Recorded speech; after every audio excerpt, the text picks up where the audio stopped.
Hier, vous l'avez vu, Karim Benzema a officiellement rejoint le championnat saoudien. Il a signé un contrat dans le club de Jeddah d'Al-Ittihad. Et pour ceux qui ne le savent pas, très brièvement, le club d'Al-Ittihad, c'est le premier club professionnel formé en Arabie Saoudite en 1927.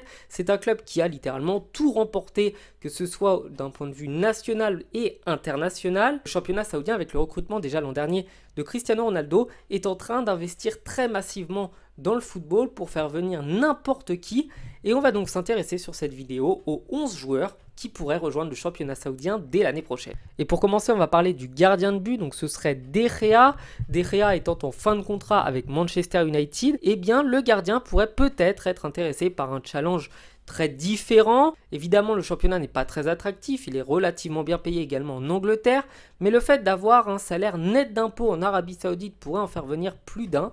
Et donc je pense que De Gea pourrait être la première grosse recrue au poste de gardien de but. Désormais, on va parler des défenseurs, et moi je vois bien un Sergio Ramos faire un énorme contrat. Sergio Ramos a annoncé son départ du PSG sans annoncer un départ dans un autre club. Je pense que Ramos pourrait être l'homme de la situation. C'est quelqu'un qui vendrait énormément de maillots. C'est surtout un très bon joueur qui pourrait faire progresser n'importe qui autour de lui. Même si son salaire reste quand même élevé, l'Arabie Saoudite a des moyens illimités et Sergio Ramos a tout ce qu'il faut d'un point de vue marketing pour faire vendre. Deuxième défenseur, on va prendre Nicolas Otamendi. Otamendi, en fin de contrat avec le Benfica, il a 35 ans. C'est un défenseur central qui a eu une énorme expérience lorsqu'il était en Angleterre. Je pense qu'à 35 ans pour un défenseur central, on est vraiment sur la fin d'une carrière. Le fait de partir dans un championnat où il n'y a pas des grands attaquants pourrait être assez intéressant pour lui. Donc à eux de voir ce qu'ils ont à lui proposer. Histoire de compléter notre défense à 3, on va prendre Chris Smalling de l'AS Roma. Là aussi un défenseur d'expérience, il a 33 ans. Il a une valeur estimée à 8 millions d'euros. C'est un joueur qui, je pense, a une belle carrière. Et un gros contrat avant de partir à la retraite pourrait être quand même vachement intéressant. Passons maintenant au milieu de terrain. J'ai bien conscience qu'il y en a pour qui ce serait pas très crédible et il y en a d'autres.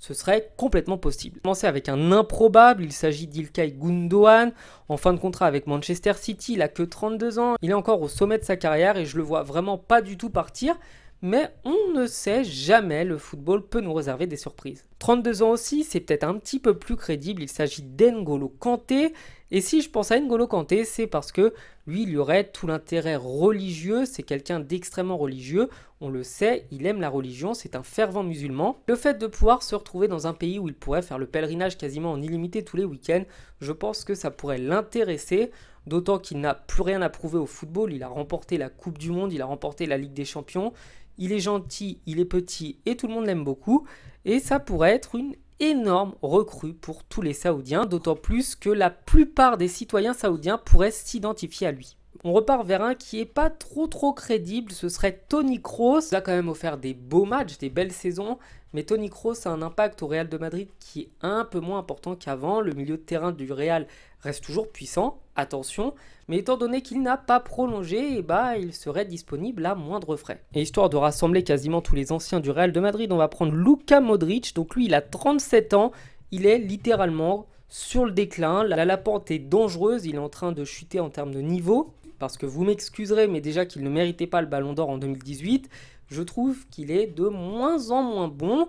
Il est capable d'apporter quand même toujours quelque chose. Mais à 37 ans, c'est extrêmement compliqué lorsqu'on est au cœur du jeu de continuer à avoir un grand impact. Tout le monde n'est pas Pirlo. Pour le coup, ça pourrait être un énorme coup de pub, encore une fois, pour le championnat.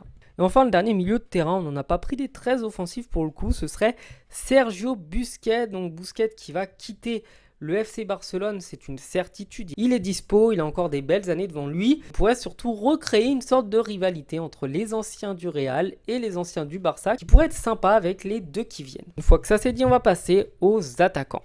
Et pour commencer, on va parler évidemment d'Angel Di Maria qui est disponible, qui est libre. Il a décidé de ne pas continuer l'aventure avec la Juventus de Turin. C'est un joueur qui a encore de très belles jambes, qui pourrait faire encore des merveilles. Je serais d'ailleurs heureux qu'il retourne au PSG, même si ça me semble très peu crédible. Mais l'aventure saoudienne pourrait lui plaire.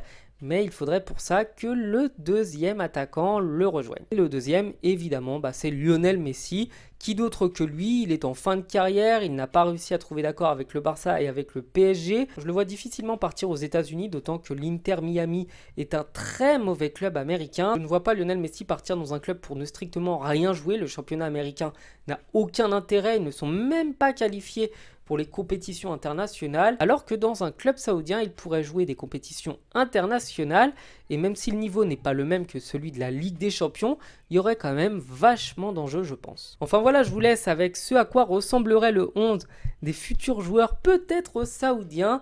Sur le papier, évidemment, ça fait rêver, on a énormément de joueurs d'expérience. Je trouve que cette équipe, elle serait peut-être un petit peu trop défensive à mon goût, mais pourquoi pas avec un mec comme Diego Simeone pour les entraîner, lui qui aime détruire le football et faire des matchs affreux, ça pourrait quand même fonctionner. Je vous dis donc à bientôt sur la chaîne, ciao.